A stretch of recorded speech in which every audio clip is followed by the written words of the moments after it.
Eu sempre fico impressionado com a capacidade que alguém tem de decidir ao lado de Cristo.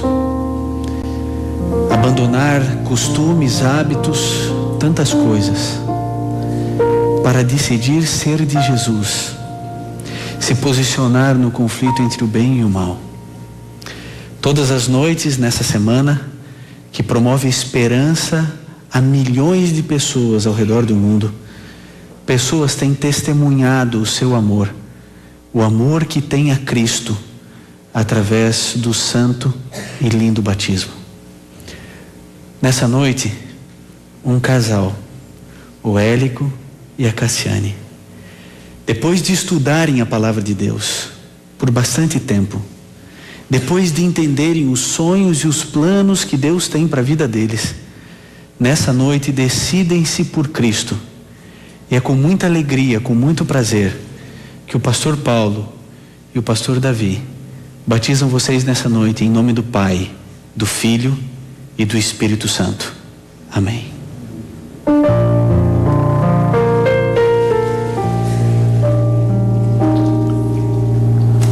O batismo é tão bonito, é tão especial, é o nascer de novo, é a perspectiva linda de alguém que cansou de sofrer, cansou de ser infeliz, cansou de procurar em tantas filosofias a solução e as respostas para a sua vida, mas agora decidem-se pelo único caminho, o caminho verdadeiro, o caminho da palavra de Deus. Também nessa noite, nós temos a alegria de ter no tanque batismal 2 alunas da escola adventista. Eu não sei se você sabe, mas a rede educacional adventista ao redor do mundo é a 2ª maior do planeta. São cerca de 2 milhões de alunos ao redor do mundo. Eu tive o prazer, a alegria, o privilégio de estudar em uma dessas escolas. Escola de Educação Integral, que desenvolve as faculdades físicas, morais, sociais, físicas e espirituais dos nossos alunos. E nessa noite é uma alegria muito grande ver a Camila e a Ana Yara juntas, depois de aprenderem e estudarem a palavra de Deus, decidirem-se ainda na juventude pelo nosso Senhor Jesus Cristo. Por isso, nessa noite, o pastor Davi e o pastor Paulo batizam vocês em nome do Pai, do Filho e do Espírito Santo. Amém.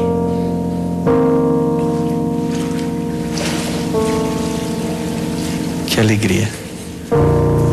Esse é o abraço mais gostoso que um ser humano pode receber. Um abraço molhado, mas é um abraço aliviado, um abraço lindo. Eu gostaria de estender a minha boa noite a todos os amigos aqui da Igreja Adventista do 7º Dia de Erechim. Vocês são muito especiais. Você que mora nessa cidade recebeu o convite de alguém muito especial e veio a essa casa de oração. Sejam todos bem-vindos. Quero também cumprimentar a todos os amigos queridos, os internautas. Estão mandando centenas de mensagens para a nossa equipe aqui de informática, que não dá conta de responder tantos, mas cada um deles está sendo respondido com muito carinho, com muito amor. Quero cumprimentar a todos os que estão nos acompanhando através do canal 141, também através da televisão aberta, espalhada em todo o Brasil. São mais de 120 cidades que já têm o sinal aberto gratuito da TV Novo Tempo, e esse número cresce a cada dia. Nós estamos felizes também porque muitas pessoas estão ouvindo a rede de rádio Novo Tempo ao redor do Brasil, e para nós é uma alegria muito grande. Pessoas ao redor do mundo inteiro. Conversava há pouco com o diretor de televisão, pastor Odailson, que há pouco esteve aqui conosco, e ele estava me contando que o público potencial dessa semana evangelística são cerca de 35 milhões de pessoas. O real é praticamente impossível calcularmos com exatidão, mas o público potencial alcança milhões de pessoas ao redor do mundo, e é para nós uma grande alegria poder receber você através do computador, da televisão, do rádio, não importa. Você escolheu ouvir a palavra de Deus. Queridos, essas pessoas que desceram as águas batismais, elas têm uma convicção no peito, a convicção de que estão tomando o caminho certo para a vida delas. Às vezes eu me preocupo com pessoas que têm grandes convicções em coisas muito fracas. Por exemplo, o futebol. A gente fala em futebol, a gente já dá um sorrisinho, né? Parece que aqui no Rio Grande do Sul há 2 grandes times, né, de renome internacional, que participam de grandes campeonatos. Você sabe de quem eu estou falando? Do Juventude e do Caxias. Não é? Grandes convicções para coisas que não têm a menor importância. Nós temos que cuidar com isso. Isso se dá também com a moda, com a roupa, com a beleza de uma celebridade, às vezes com o sabor de um alimento. Grandes convicções, às vezes políticas, por coisas que de fato não resolvem o nosso problema existencial. Mas pior do que grandes convicções para coisas sem muita relevância, são grandes convicções para coisas erradas. Você se lembra, em 1943, no estádio de Munique, 100 mil pessoas, o maior estádio do mundo da época, 100 mil jovens escreveram com o seu corpo, com o corpo de cada um deles, formaram uma frase: Hitler, somos teus. Grandes convicções para coisas erradas é um perigo muito grande. Basta lembrar o Holocausto, basta lembrar de Ruanda, basta lembrar de Timor-Leste, basta lembrar do extremismo dos terroristas, e nós vamos perceber que grandes convicções sobre pontos de vista errados nós temos e causamos grandes problemas para o mundo. O importante é termos grandes convicções sobre grandes assuntos. Por exemplo, você sabe o que acontece com um homem quando morre? Você sabe de fato o que acontece com um ser humano quando ele morre? Você sabe porque alguém te contou? Você sabe porque alguém te ensinou? Você sabe porque é o que você acha que você sabe? Ou você de fato sabe o que acontece com alguém quando morre? Todos nós temos pessoas que amamos, que desceram à sepultura. Você já foi buscar na fonte da verdade, que é a Bíblia, o que acontece com o estado do homem na morte?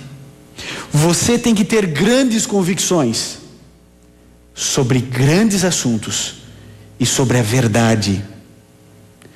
Querido, você sempre encontrará a verdade nesse livro. É a nossa única salvaguarda. Você quer conhecer o futuro? Parte do futuro foi revelado por Deus, o único que sabe o amanhã, e revelou nesse livro.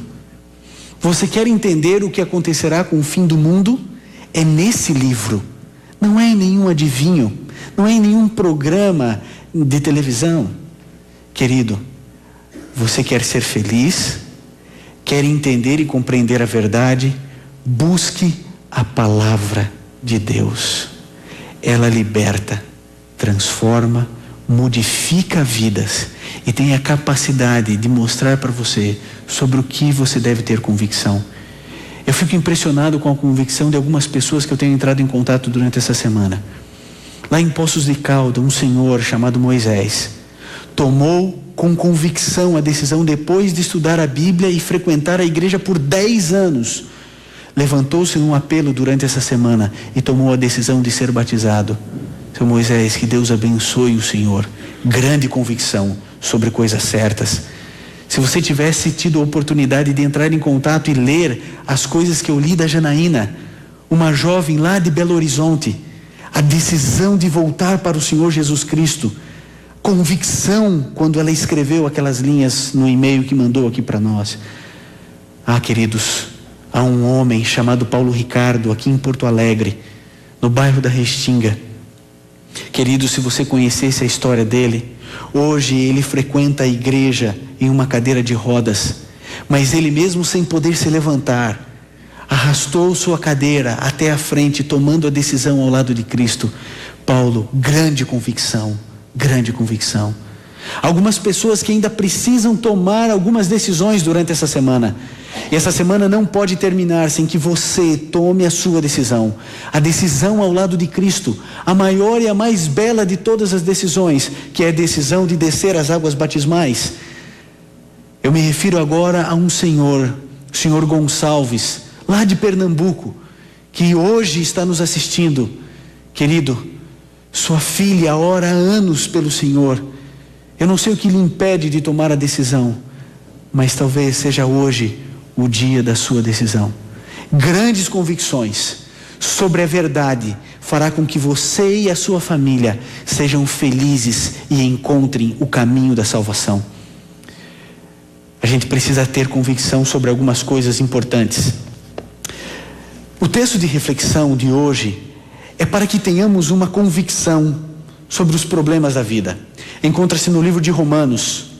Se você trouxe a sua Bíblia, abra no livro de Romanos, no capítulo 8, no verso 28. É um dos textos também lindos e bastante conhecidos da palavra de Deus. Romanos, no capítulo 8, o verso 28, nós lemos assim: sabemos que todas as coisas contribuem para o bem daqueles que amam a Deus, daqueles que são chamados segundo o seu propósito. Esse, sem dúvida, é um dos versos preferidos de muitas pessoas. Sabemos que todas as coisas contribuem para o bem daqueles que amam a Deus. Que verso bonito e que promessa poderosa para a nossa vida. Mas eu confesso a vocês que é um verso da mesma intensidade de sua beleza, difícil.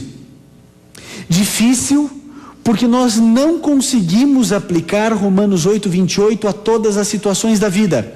E o que o apóstolo Paulo nos diz é que em Romanos 8, 28, a declaração da promessa de Deus é essa: todas as coisas contribuem para o bem daqueles que amam a Deus.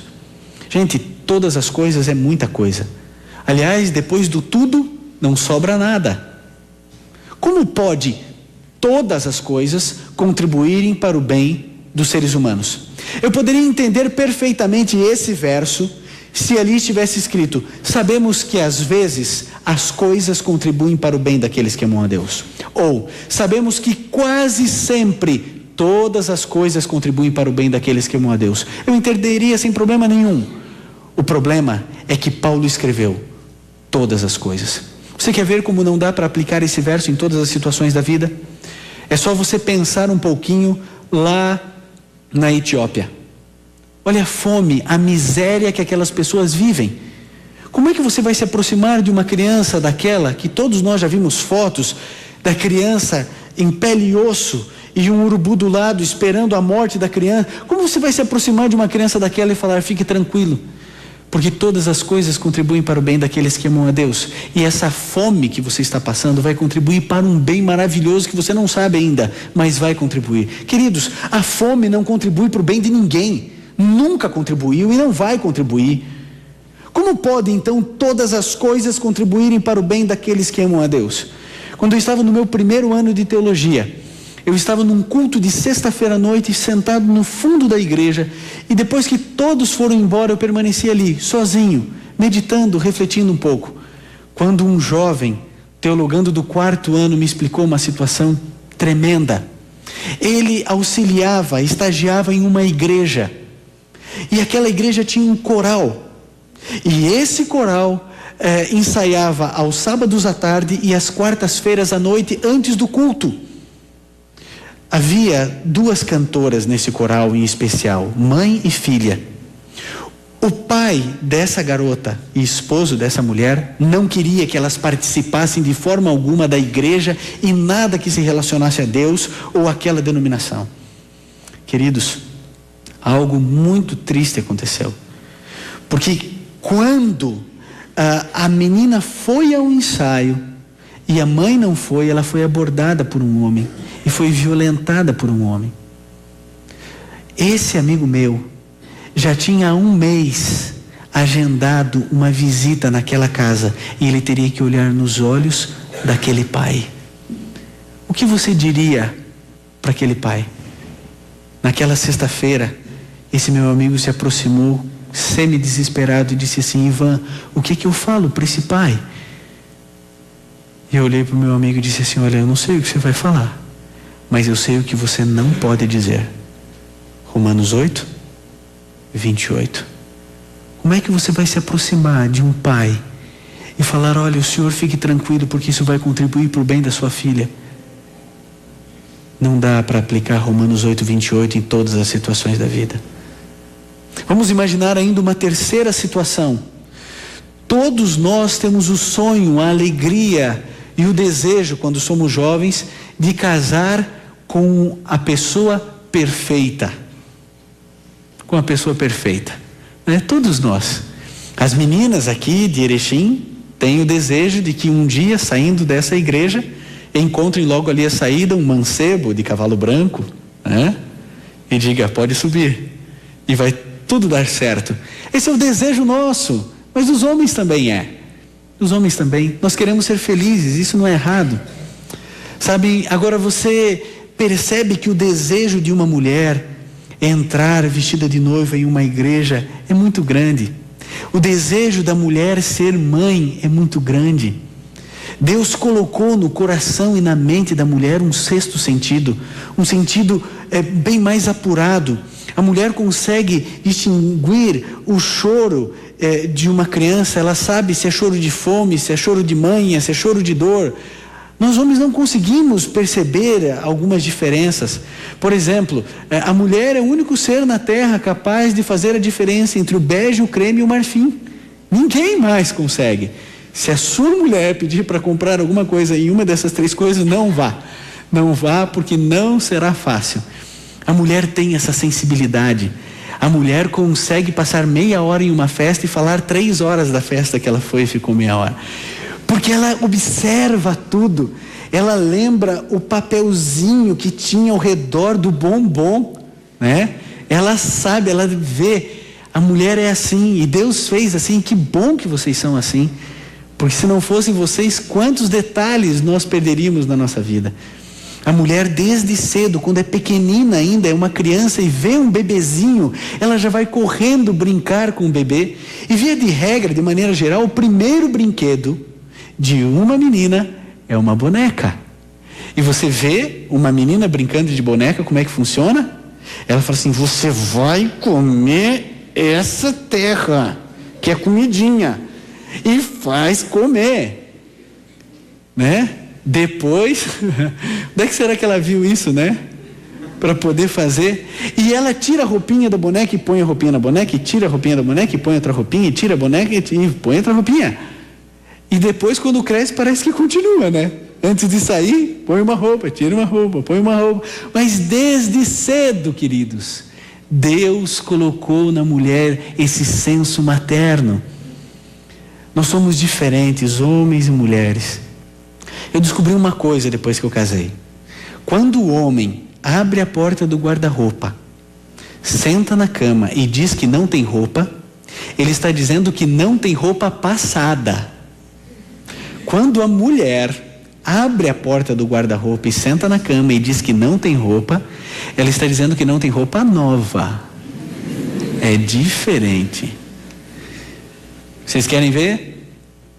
Essa menina aqui de Erechim, dando um exemplo, encontra o príncipe encantado e eles sonham, namoram, noivo, casam, casamento lindo, casamento dos sonhos, e eles esperam um grande dia, o dia em que eles vão tomar a decisão de ter um bebê. E depois de planejarem tudo certinho, terem as economias, eles então decidem ter a criança e recebem a notícia de que ela está grávida. Quer dia mais feliz do que esse? É um grande dia. Quem já passou por essa experiência sabe quão emocionante e desesperador é. Mas é lindo demais. E aí então eles começam os preparativos para o quarto do bebê. E você sabe, o marido e a mulher vão procurar os móveis do quarto do bebê. E tem um berço de R$300 e um de 750. Quem quer o berço de R$300? E quem quer o berço de R$750? Que berço que vai para casa? O de 750, sempre. Ah, queridos, Imagine a alegria dessa casa, o quarto preparado, todos os exames feitos regularmente. Eles gravaram cada ultrassom, eles fizeram um ultrassom 3D para poder já visualizar um pouquinho melhor ali o rostinho do filho. E dentro desse sonho todo, na hora do parto, o cordão umbilical enrosca no pescoço dessa criança e ela nasce morta. O que você diz para essa mãe? Querido, às vezes a melhor coisa que temos a fazer é ficar em silêncio. Mas por favor, não dá para usar Romanos 8, 28. Como é que isso pode contribuir para o bem de uma mãe? Como pode contribuir para o bem de um pai? Queridos, nós precisamos ter grandes convicções sobre grandes verdades. Esse é o nosso desafio. Eu estava lendo 2 livros de 2 autores completamente diferentes, viveram em épocas diferentes nesse mundo, nasceram em continentes diferentes, mas os 2 livros em um determinado momento apontaram para Romanos 8, 28. E os 2 declaravam que Romanos 8, 28 é um dos versos de aplicação devocional, um dos mais mal traduzidos de toda a Bíblia. E eles são unânimes em afirmar que Romanos 8, 28 deveria estar posto da seguinte forma: sabemos que Deus faz todas as coisas contribuírem para o bem daqueles que amam a Deus. Queridos, é um jogo de palavras, mas que muda completamente o sentido do texto. Sabemos que Deus faz qualquer coisa contribuir para o seu bem e para o meu bem. Não é a coisa em si, não é o desemprego, não é o sofrimento, não é a morte, não é a violência que vai contribuir para o seu bem. Mas Deus tem a capacidade de pegar algo 100% ruim, podre, sujo, mau e transformar aquela miséria em uma bênção. Isso nós chamamos na Bíblia de milagre. Milagre. Como pode Deus pegar algo 100% sujo, podre, ruim, cheio de maldade e transformar, tirar dali um lírio branco? Isso é milagre. Agora, se você parar para pensar e refletir, você verá de maneira muito clara que Deus não tem outra matéria-prima nesse mundo a não ser todas as coisas que existem ao nosso redor, as pessoas, o mundo, as coisas que compõem o mundo, e tudo está contaminado pelo mal. Quando Deus age na vida humana, Deus precisa usar o elemento que tem. Quando Deus se comunica com você, quanta dificuldade, por causa das toxinas, os hormônios, por causa da alimentação ruim que temos, pela escolha do que bebemos, do que ingerimos. Mas o Espírito Santo só tem a nossa mente para se comunicar conosco. É por isso que o nosso templo é o corpo, o corpo é o templo do Espírito Santo. Precisamos cuidar dele, precisamos fazer exercício físico, tomar água em abundância. Nós devemos nos preocupar com os alimentos que vamos ingerir, que tipo de alimento estamos levando para a nossa casa, para o nosso lar, que tipo de alimento estamos dando para o nosso filho. O meu filhinho, ele ficou até os 2 anos sem saber o que era açúcar refinado. 2 anos. Um dia, ele foi a uma festa infantil e alguém sorrateiramente fez deslizar até a sua mão um brigadeiro. Ah, querido, depois daquele brigadeiro, ele aprendeu o que era a palavra chocolate. E hoje ele olha para mim e fala assim: pai, só um chocolate? Só um, pai. Bem pouquinho assim, ó, bem pouquinho. E sabe qual é a minha vontade? É de dar uma caixa de bombom para ele. Mas eu não dou. Às vezes, numa ocasião especial, a gente dá um bis, pequenininho assim, e às vezes ele não aguenta comer tudo. Querido, o que você está levando para dentro da sua casa grandes convicções sobre grandes coisas. O que você tem assistido na televisão? Que tipo de CD você tem comprado e levado para os seus filhos, ou permitido que eles usem? Que tipo de jogo de computador tem invadido a sua casa, a casa do seu filho, o coração e a mente dele? Querido, nós temos um céu a ganhar e um inferno a perder. Você tem que ter grandes convicções sobre grandes coisas. Romanos 8:28 é uma grande convicção que eu carrego no meu peito. Não importa os problemas que aconteçam na minha vida, e tenha certeza, eu tenho muitos deles. Eu tenho convicção de que Deus comanda a minha vida. Quando as coisas dão erradas sobre a minha ótica, eu tenho convicção que Deus está no comando. Deus comanda a sua vida. Quando você acorda, você se prostra diante de Deus pedindo que aquele dia seja um dia de bênçãos. Que você, ao sair de casa, que Deus guie os teus passos, os passos dos teus filhos. Quando você se deita, você intercede por seus filhos, ora para que Deus os proteja. Há muita gente que corre para clínicas de recuperação, mas não se voltam para Deus. Há muita gente desesperada porque os filhos estão mergulhados em problemas, mas não se voltam ao grande solucionador de problemas. Querido, tenha grandes convicções, mas não sobre futebol, não sobre ator de Hollywood. Tenha grandes convicções sobre a sua fé. E você só terá essas convicções se você estudar a palavra de Deus. Eu quero fazer um convite a todas as pessoas que estão nos assistindo nesse momento. Acesse o site www.esperançaovivo.com.br. Logo na sua tela, ao lado direito, ali há vários ícones. Um deles diz Estudos Bíblicos. Querido, que coisa mais bonita do que essa? Você vai ler a pergunta e vai achar a resposta na Bíblia, sem ninguém para interferir, sem ninguém para induzir teu pensamento. Querido, é você interpretando a Bíblia, ninguém mais. Mas por favor, não se permita assistir essa semana e deixar ela passar sem você tomar uma grande decisão. Romanos 8:28 diz: sabemos que Deus faz todas as coisas contribuírem para o bem de uma classe de pessoas. Existem promessas na Bíblia que são incondicionais. A volta de Jesus é uma delas.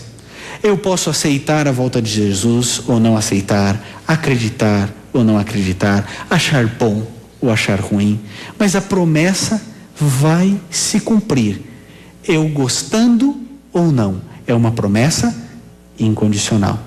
Essa promessa de Romanos 8:28 é uma promessa condicional.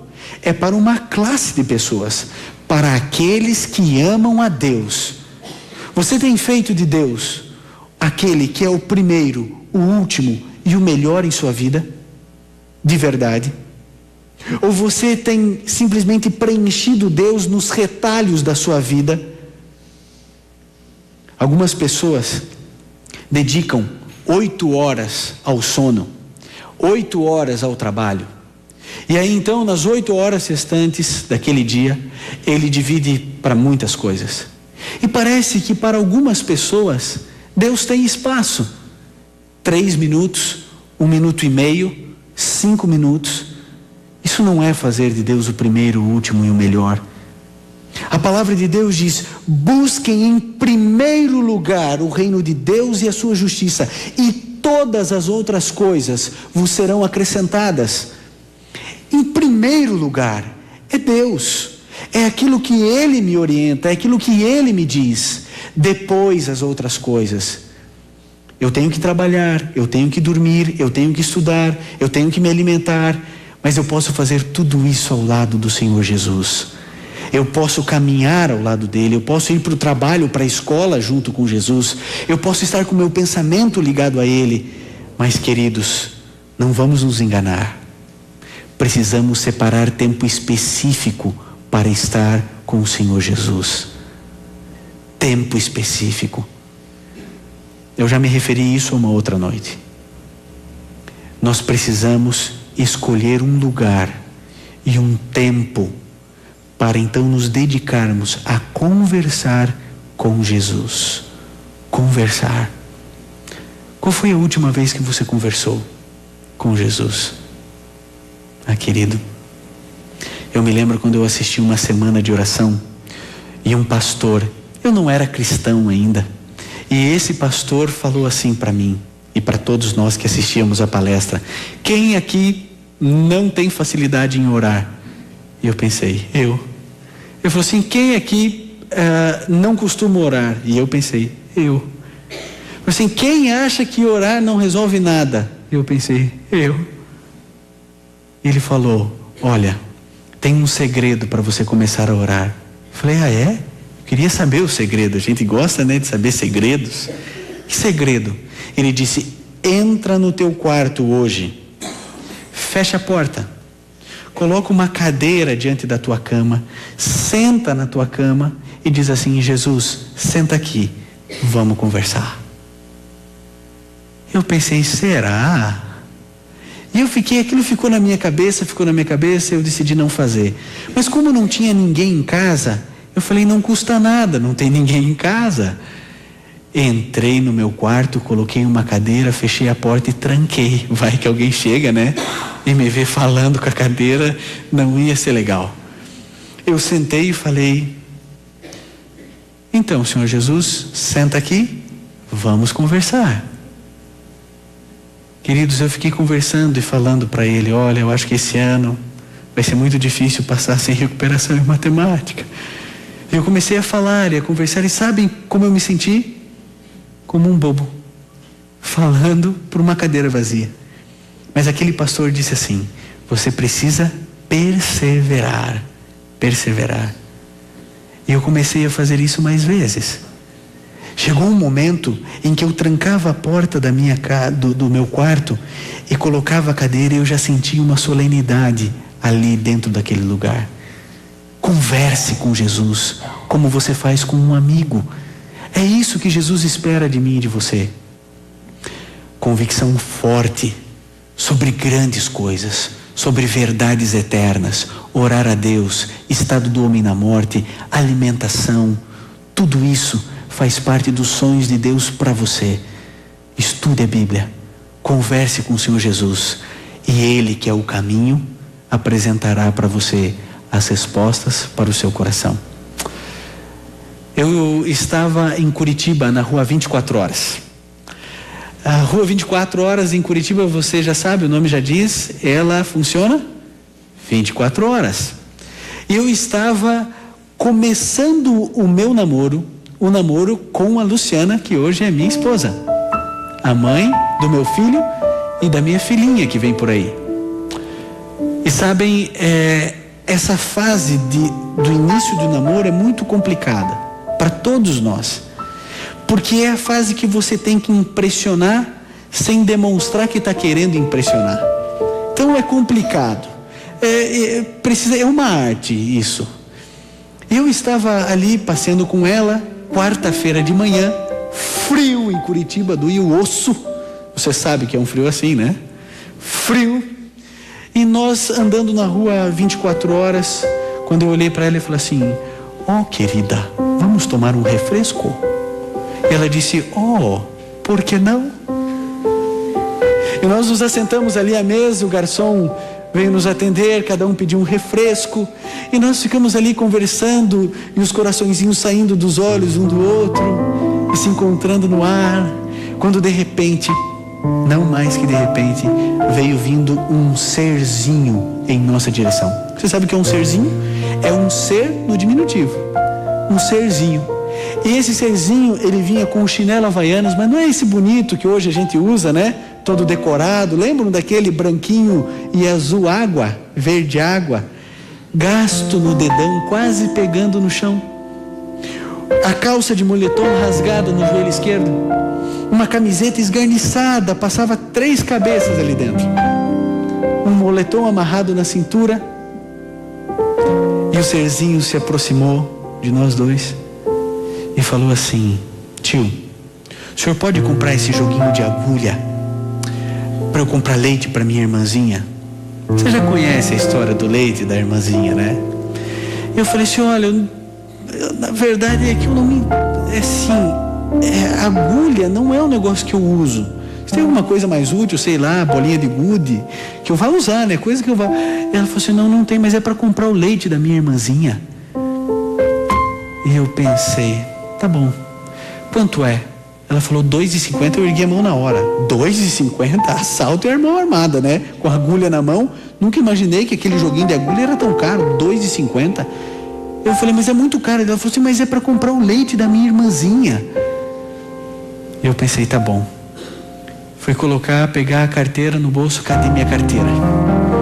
No bolso de trás. Viu? Como vocês são? Tava aqui a carteira. Peguei a minha carteira. E quando eu fui pagar, ela falou assim, tio, o tio não prefere comprar o leite? Eu falei, opa, a história do leite é verdade? Eu prefiro comprar o leite, mas onde é que a gente vai comprar esse leite? Ela disse, tio, aqui na rua 24 horas tem uma loja que vende o leite. Eu falei, aqui vende leite? Ele vende, tio. E nós saímos e fomos até a loja e fomos procurar. O serzinho entrou, eu entrei, procuramos, não tinha o leite. Foi então que eu saí da loja, ela também. Eu falei assim, então me dá a agulha, eu vou comprar a agulha. Falei, mas o tio falou que ia comprar o leite. Eu falei assim, não, eu sei que eu falei que eu ia comprar o leite, mas não tem o leite. Eu falei assim, mas nas lojas americanas tem. Gente, as lojas americanas são umas 7 quadras da rua 24 horas. Eu pensei, eu fiquei sem ação. Lembro que você tem que impressionar a namorada, né? Eu pensei, será que eu vou, será que eu não vou? Quando eu olhei pro olhinho da Luciana, parecia que ela queria ir. Eu falei, vamos. E nós fomos. Subimos a escada rolante, aquela cestinha vermelha com haste de metal, que você conhece. E subimos e fomos procurando onde tinha leite. E ela foi me contando a história dela.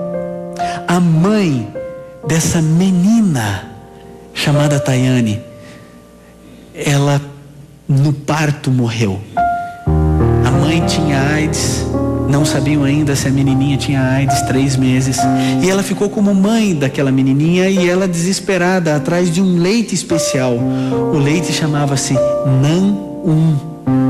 Eu nem sabia na época que isso existia, mas existia já naquela época. E nós fomos atrás desse leite em pó.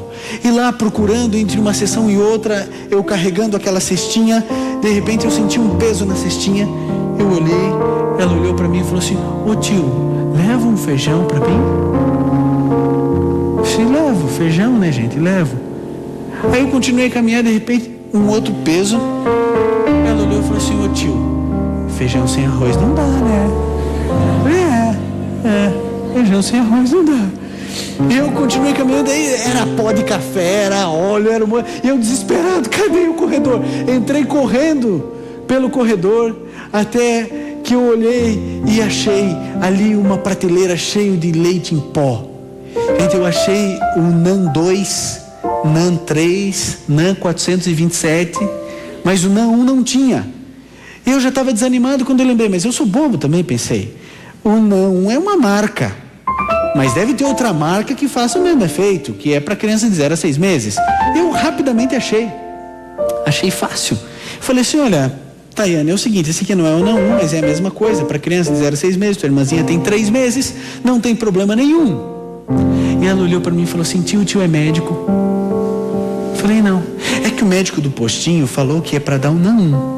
Falei assim, não, tudo bem, eu entendo, mas é que assim, é a mesma coisa, serve para a mesma coisa, só é um nome diferente. Ela olhou e falou, tio não é médico não, né? Falei, não. Ela falou assim, é que eu não posso matar minha irmãzinha. Eu falei, eu sei, mas é que eu segui, não quer. Ela falou assim, tio, eu não vou levar. Eu falei, tá bom, então vai ficar sem o NAN. Ela falou assim, tudo bem, mas eu não posso dar outra coisa que não seja o NAN. Eu falei, tá bom, respeitei. Coloquei ali o leite em pó e saí. Quando eu estou saindo das lojas americanas, eu pensei, puxa vida, eu, curitibano, sei que ali na Doutor Muricy, com a Rua das Flores, há uma farmácia tradicionalíssima.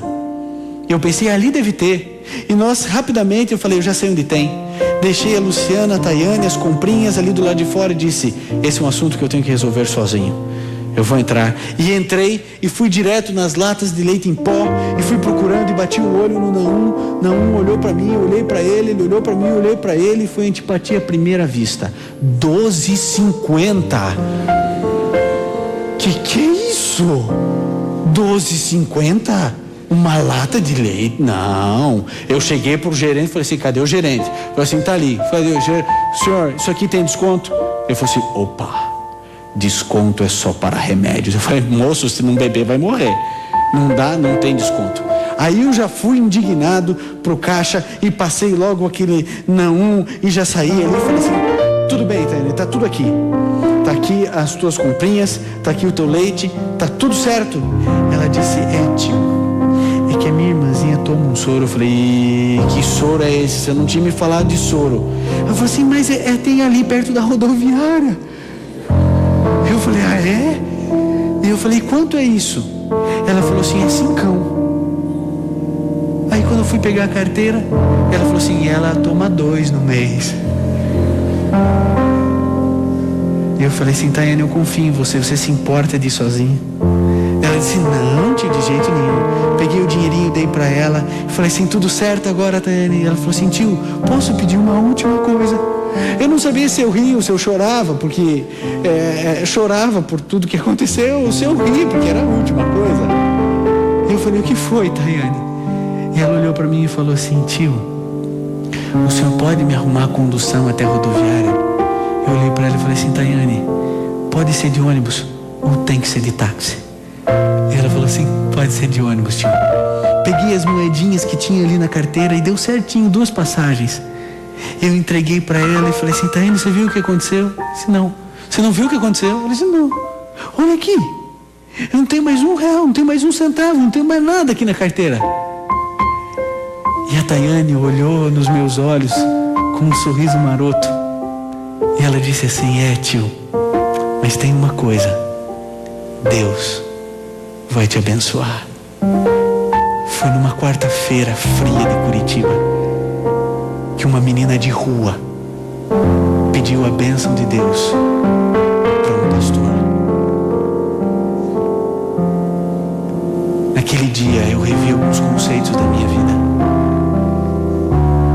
A menina morava em favela, sem mãe, uma sobrevivente urbana, tentando fazer com que a sua irmã pudesse ter um pouco mais de vida, com uma convicção forte, pedindo que Deus abençoasse aquele que lhe tinha ajudado.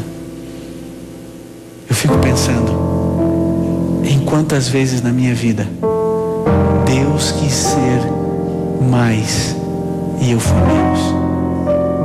Fiquei pensando em quantas oportunidades semelhantes a esta eu deixei de viver porque eu desprezei, porque eu não olhei, porque eu não considerei, porque o centro da minha vida era eu e não os outros.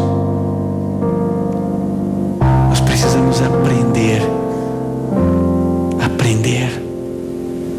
Eu não sei quantos anos você tem, não sei nem onde você mora, eu não sei que tipo de personalidade você tem, mas Deus tem sede de homens e mulheres que não se cumprem nem se vendam, homens que no íntimo da alma sejam verdadeiros e honestos, homens que não temam chamar o pecado pelo seu nome exato, homens que permaneçam firmes pelo que é reto, mesmo que desabem os céus. É desse tipo de homem e de mulher que Deus tem sede que o mundo precisa. Homens que tenham coragem de carregar a Bíblia no peito e no braço. Homens que tenham a coragem de serem submissos ao Senhor Jesus. Como um dia Saulo se transformou em Paulo. Como um dia Davi se entregou. Como um dia Pedro se converteu. Ah, querido, eu gostaria de, nesse momento, fazer um apelo a você. Grandes convicções precisam ser decididas. Hoje é o dia. Durante toda essa semana você teve a oportunidade de atender apelos. Muitos de vocês se levantaram diante do Senhor Jesus, mas o dia de você reafirmar essa decisão, ou de você tomar essa decisão pela primeira vez. A decisão de estudar a Bíblia, de ser um cristão, de ser verdadeiramente um homem e uma mulher do Senhor Jesus. Abandone o que te faz pecar, abandone o que te afasta de Deus, abandone as coisas tristes e ruins dessa vida, porque Jesus Cristo espera por você, espera por mim. Querido, Jesus chama você de novo. Não quer você atender o apelo de ser uma mulher de Jesus? Basta querer. Eu gostaria que você tomasse a decisão de um dia estar ao lado de Cristo, e isso se dá através do santo batismo. Quer se preparar para esse momento, para que um dia você tome essa decisão tão importante? Eu gostaria que você se colocasse em pé e viesse aqui à frente pela primeira, segunda ou terceira vez, não importa. Reafirme essa decisão, ou decida-se hoje quem será o primeiro homem ou a primeira mulher a tomar essa decisão. Eu quero que venha aqui à frente, eu quero orar por você. A milícia irá cantar. Eu gostaria que você se levantasse onde quer que você esteja, em qualquer lugar do Brasil ou do mundo. Você pode estar ouvindo essa mensagem, você pode estar na frente de um computador, ou você pode estar na frente da TV, não importa. Coloque-se diante de Deus, levante-se e venha, como essas pessoas aqui no auditório da Igreja Adventista de Erechim. Jesus Cristo chama você, Jesus Cristo ama você, e Ele quer que você seja convicto na verdade da palavra de Deus. Por isso, levante-se e venha, venha ao Senhor Jesus.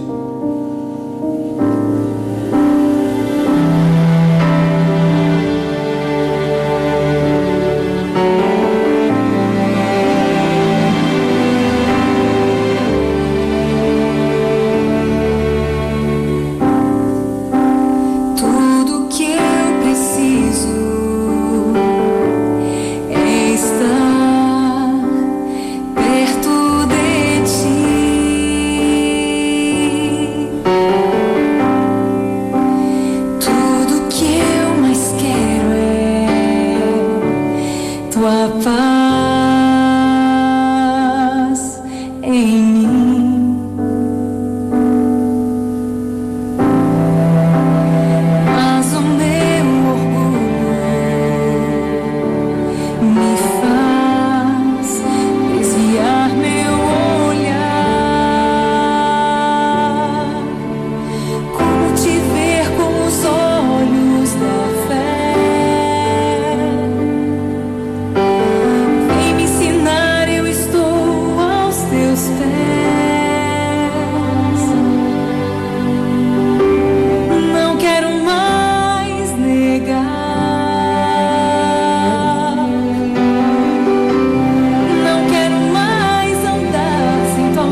pela decisão de todas essas pessoas ao redor do Brasil e do mundo.